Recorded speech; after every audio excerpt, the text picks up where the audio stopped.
me, because this is a group thing. There's no audience. We're all in this together. Yes, yes. All right, yes. Hi, everyone. I'm Holly Martinez, the Executive Director of the California Commission on the Status of Women and Girls. I can't stop smiling because I'm just so excited to be here. With these two future homeowners. I'm so excited for you. Congratulations. And thank you so much to our colleagues at the Women's Caucus for coming here, to all the commissioners who made their way here. This is an exciting moment. We know women are struggling and have been struggling prior to the pandemic to afford life basic needs, let alone homeownership. And we know homeownership is one of the incredible building blocks we know we need to build wealth, to build financial stability, to build consistency and safety for our families and our children. And I can't think of a prouder project for the commission to support. So thank you all for coming out here. I'm going to keep my remarks super short because we have a lot of work to do, as our chair would say. And so I want to take a moment to introduce Miranda Gresham. Miranda, are you here? Miranda, get over here. Miranda is a single mother of 3 and future Habitat owner. Yay! She and her son Jay are currently putting in 500 hours of sweat equity, building their future home and the home for their neighbors. She's been a Sacramento resident her entire life, and she is a proud employee, full-time worker at the Department of Justice. Yay! Miranda, why don't you say a few words? Okay. Hello. Thank you, everybody, coming out. Closer? Okay. Thank you. So, like she said, I was born and raised here in Sacramento, California. My mom, she was also born and raised here. I'm almost 40. I have 3 young children. I have a 16-year-old son, Jalen, a 5-year-old daughter named Amaya, and a 2-year-old, and her name is Kimani. Been working here in Sacramento. I started at City College, working as a financial aid clerk too for over 6-7 years. Also a licensed phlebotomist technician, ran a lab for about 6 years. Then I moved on to the Department of Justice, been there for over 8. Been here in California. My mom's disabled. I raised both my younger brothers. One's the vet now from the Marine Corps, and the other one, he was in the school district for over 13 years. It's hard out here right about now to find affordable housing, and being told, you make too much money to get assistance, but not enough to survive, and you have to keep going paycheck to paycheck. So I pay almost like over $2,000 for a 2-bedroom, 2-bathroom apartment. My appliances are from like the late 80s, but I'm paying for a renovated space, but I got an older apartment. And then also, trying to make ends meet along with childcare too. So I'm considered to be an essential worker since the beginning of the pandemic. So I've been working full-time ever since, but also taking care of the children and trying to find time to have them, taken care of while I'm trying to work, doing school, and also trying to save money to afford my own house. It seemed like it was impossible until I came across this program. Apply just on a whim. It's like, let me just throw my name, in the hat, see what happens. And then I started to get the phone calls, the text messages. I was like, okay, this seems like it might be going pretty good, going in my direction. And then I got the phone calls saying that we were accepted to the program, and it's just been life-changing ever since. So, yeah, we're beside my daughters. They just every day, is my house done yet? Is it ready yet? Can we go now? So, just can't wait to move in and to get, I wasn't going to share that. No, I'm just kidding. This one right here,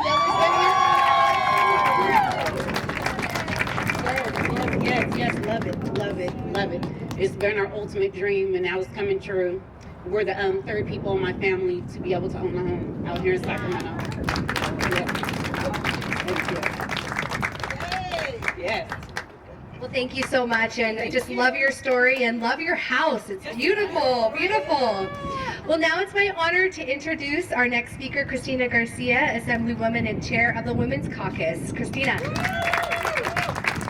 Thank you. I want to thank all of the caucus members and staff who are here today, and just feeling inspired by your story and by the power of what we collectively get to do here today. And so I want to thank the Status of the Women and Girls and Habitat for Humanity for having us here today. to be part of this story and part of the legacy for these women who are going to begin their path to build that generational wealth out there, and just inspirational. Women have been hit hard during the pandemic. It's been called a she session for a reason. We saw women leaving the workforce in unprecedented numbers, and as we have come out of the recovery, the women have not been coming back in the same space. And so days like today give us hope out there to make sure that we are moving women forward as well. I'm just excited that we are here, and an amazing way to wrap up Women's History Month also together with all these amazing women. I also want to call attention a little bit to the fact that in construction, while it's been a predominantly male field, it's a field that is open to everybody, male and women out there, and a field that allows you to have a middle-class family and also become a homeowner as well. And so the Women's Caucus earlier this month recognized Women in Construction Week out there, and so we want to continue to make individuals aware that this is a great industry to come into, and there's a lot of great opportunities, and the opportunities are not just about lifting up yourself, but lifting up other families like we're doing here today with these houses as well. And so I hope that we are all inspired today to get our hands a little bit dirty and to spread the word about the amazing work that can be done in this field for women as well. We are an untapped resource to help close the skilled labor gap that's out there as well. And so I am just excited that we are all out here together. It's been a couple of rough years. We haven't been able to be around each other too much, and at moments it wasn't clear when we were going to be able to move forward and be able to do what we needed to do to move community forwards out there. So I am excited that this is one of our first events as a caucus together to celebrate these families who are embarking in their next generation, and to have great partners like the Commission and Habitat as well in doing this. And so just thank you from the bottom of our hearts in the Women's Caucus for letting us be a part of this moment with all of you, and congratulations. Thank you so much. I also want to introduce Lieutenant Colonel Commissioner Erica Courtney, who serves as our second Vice Chair of the Commission. We're so happy to have her here today, and she's going to give us a few remarks. Thank you. So glad to be here, everybody. I know this is really loud. You standing right there. What? All right, do we have any women veterans in the house? All right, come on up here. So Virginia, she leads the CalVet for women veterans in the state. So let's have her stand up here with me, and if she wants to sing, she certainly can. But just wanted to talk a little bit about. Oh, hello. Why not? What service?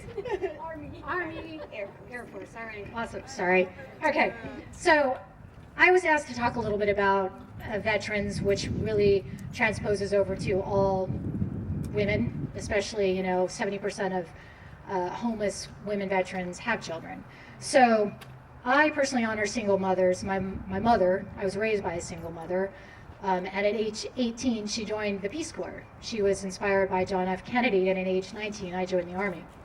So throughout my professional journey, both inside and outside the military, I recognized and struggled with my own transition.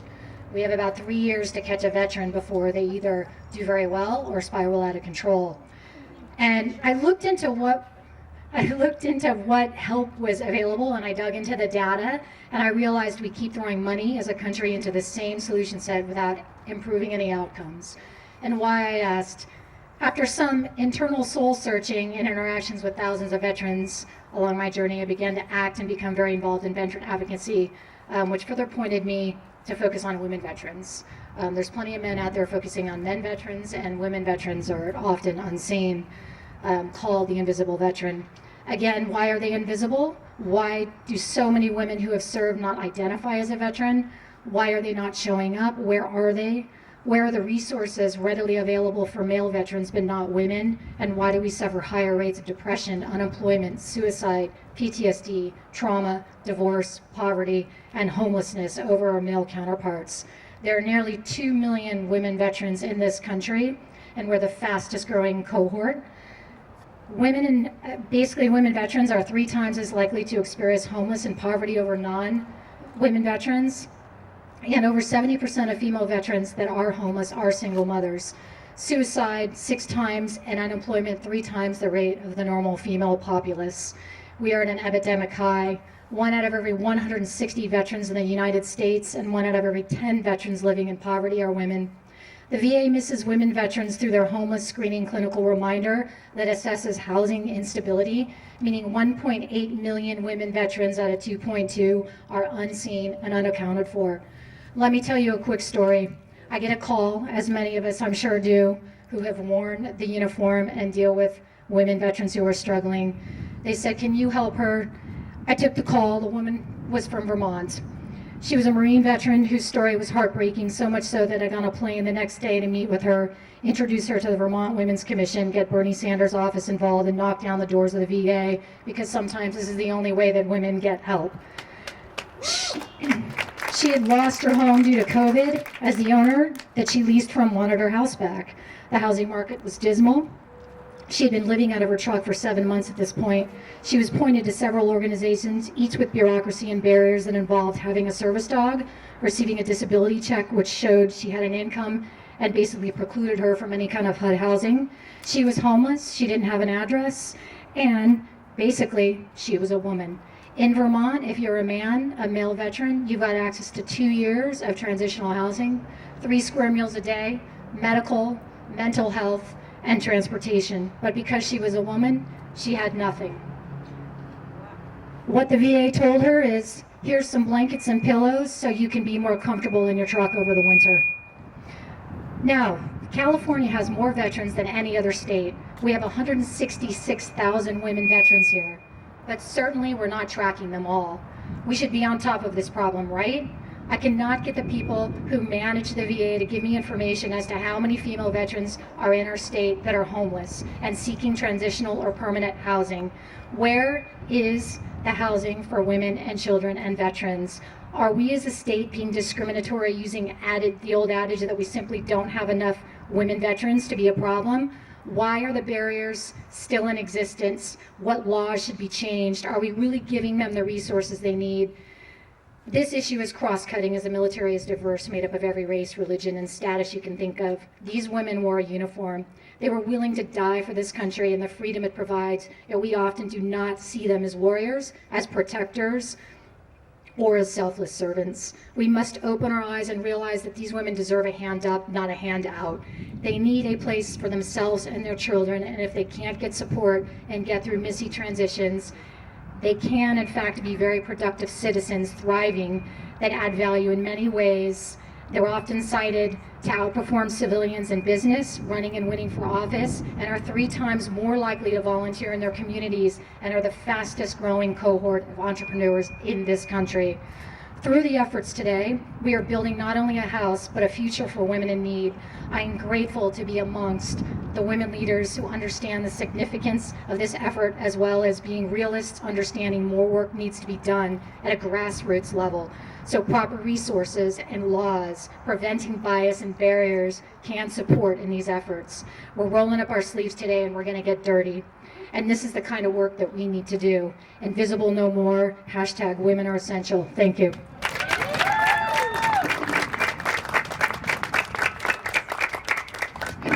Thank you, Erica. All right, now on to our chair, Lauren Babb. My team is going to be really mad at me because this is going to be real short, because I really think I want to build the largest, biggest house of all the women builds. I'm Lauren Babb. I'm the chair of the Commission on the Status of Women and Girls. One thing I will say is, you just heard our amazing Commissioner Courtney talk about women veterans, and what she always says to us commissioners is, women can't be safe if they don't have a home. If they don't have a place to live, if they don't have somewhere safe, they're not okay. And I think that that is a good tone to leave as we do the work to make sure that all California women and girls have a safe place to sleep at night. It is really critical as our girls are going to school, having a place to know that they are safe, and that's what we're thinking about. And as we continue to build policies that support our women and girls, housing is absolutely essential. women are absolutely essential. And in California, these women leaders show every single day how amazing and strong they are, how powerful their leadership is, and it inspires me as a Lowell millennial to continue this fight because women make a difference. And I think, a mentor of mine said, when women are in the room, everybody eats. When men are in the room, they think about how they are going to have lunch. So I'm going to leave you with that, and hopefully we have the best house on the block. Congratulations. Thank you, Lauren. Okay, I would love our second homeowner to come on up, Christy Gold. Christy is a single mother and future Habitat owner. She and her 17-year-old son, Roberto, are currently working to build their home and put in their sweat equity hours. Christy works full-time. However, she and her 3 sons have struggled to find safe, affordable housing. Christy, why don't you tell us about that? Hi, first off, thank you guys so much for being out here. My journey's been a hard one here. I left a toxic and abusive marriage. It was a very difficult thing to do. I had a lot of fear of being on my own, not knowing how to support my kids. I ended up homeless and lived in my van with my kids for about 4 months before I was able to find housing that was affordable. The apartment I ended up getting into was not any better than living in my van. I am currently living in the middle of Del Paso Heights. I live in a 2-bedroom, 1-bathroom apartment where I have the ceiling caving in on me. I've got foundational cracking, I've got mold, I've got pests. We've got a pretty vast population of homeless people that live on the levee behind us who come through and they break into our cars, and it's definitely not safe. I've witnessed 2 murders. Nobody should have to witness that in their own neighborhood. There's been over 24 drive-by shootings, and for that reason I can't even let my kids play outside. It's too scary. I worry about, is somebody going to drive by and pop off and hit one of my kids? Even taking them to the park up the street is still questionable, and no kid should have to live like that. I found out about Habitat through my sister. She had seen something on the news and had informed me, hey, this would be a great opportunity for you and your family. I'll admit, when I applied, I didn't think I had a chance because there was over 1,000 people just in the orientation Zoom call, but I kept my faith. And it took a few months, but in January I got the call, and the timing couldn't have been better. The day that I got the call, I was having a horrible day at work, and it had transpired over from the weekend prior. My son's school had been on lockdown 2 days in a row for guns on campus. Kids shouldn't have to be dealing with that either. When I got the call, I went home, and it was hard. I kept a straight face, and I talked to my kids about gun safety and what are you supposed to do, We explained what the teachers in the schools have had to say. We explained what one of my friends who is a sheriff had to say and explained how to mingle the two. And at the end, I broke down and I cried and I lost it. And I told my kids, we don't have to worry about this anymore because we were selected for Habitat for Humanity. And so my 17-year-old and I, we've been out here every week since I found out, and we are working to have our home. And this journey has been amazing. I've met some really incredible people out here. I've got new friends, and it's wonderful. We get to see the whole process from the ground up. My kids know that we are getting ready to venture into a whole new journey of our life of safe housing, stable housing. Homeownership has always been a dream, but I thought it was out of reach until I found Habitat. I've got to watch the foundation of my house, which is across the way over here, the one in the middle. Got to watch that get poured. I've got to help with the framing and the shear wall. I've had a lot of the women who've been out here on the women builds go in and sign on the studs and the shear wall, and I can't tell you guys, the messages are so meaningful and so inspiring, and I can't, I just can't wait to know all the love that is in that house. And I couldn't do this without you guys, without everybody who gives a hand up and not a handout. It means so much more than I could possibly explain to you guys, and I thank you from the bottom of my heart.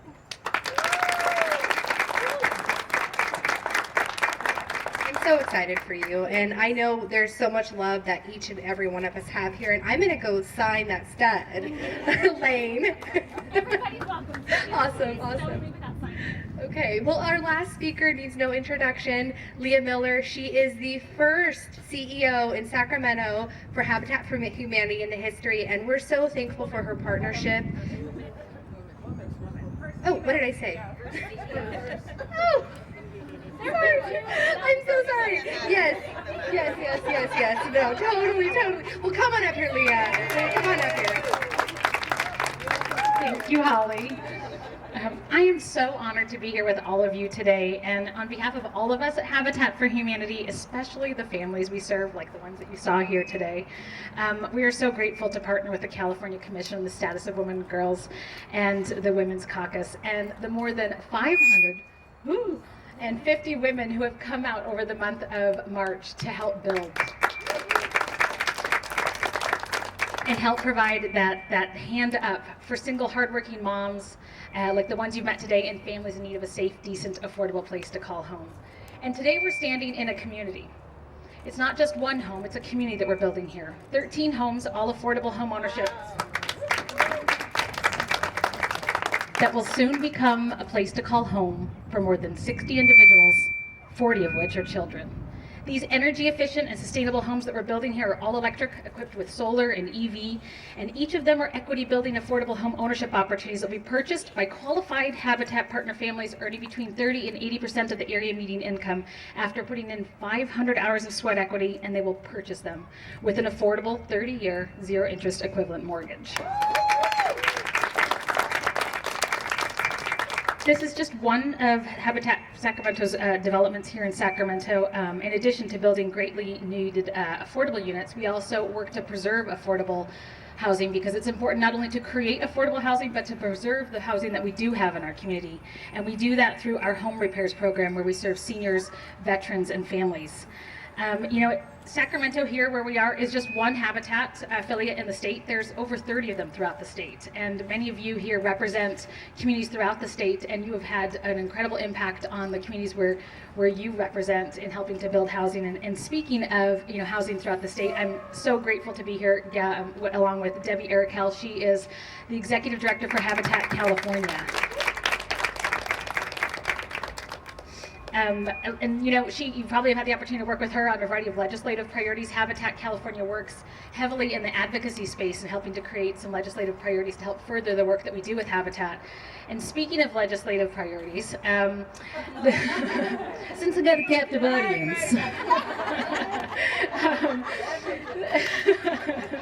the community that we are here at right now is made possible by thousands of volunteers and hundreds of individuals and corporations who have made donations to make this possible, this community possible. But one incredibly important element of making this community possible is a funding source called CalHome. And it is administered by HCD, and it's critical to Habitat affiliates throughout the state and their ability to build greatly needed affordable housing. And CalHome, I regret to say, it's the only dedicated source of funding at the state level for affordable homeownership production. It's oversubscribed, it's underfunded, and it's drying up. The NOFA coming out this next fall, after that funding pool will be completely gone. But hope's not lost because of all of you. Habitat affiliates across the state, in partnership with Habitat California and legislative champions, some of which are here today, are working hard to ensure that Habitat continues to be able to build the affordable housing units and stays on pace. There's a critical budget ask for $200 million by Assembly Member Grayson and Senator Caballero, and for additional funding to replenish CalHome. Additionally, Assembly Majority Leader Eloise Gomez-Reyes, who's here today, is championing AB 2117, the Affordable Home Ownership Production Act, to help increase the CalHome funding caps on the production of newly constructed affordable units. Thank you for your support on that. No matter where you are across the state, the need for affordable housing, and especially equity building home ownership opportunities for underrepresented communities, is dire.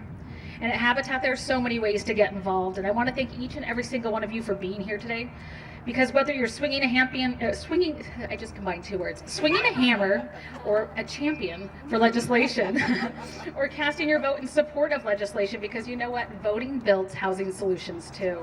And it's going to take all of us working together to make the cost of homes something that we can afford throughout our state.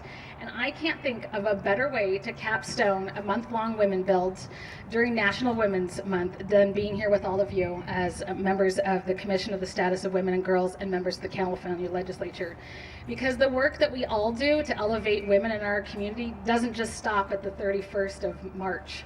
It's something we do year-round, and I can't think of a better way to cap off this month than being surrounded by a bunch of badass women who do the hard work every damn day of the year. Thank you all for being here. Thank you for your support, and I know we're eager to get our hands dirty, roll up our sleeves, and make some stuff happen.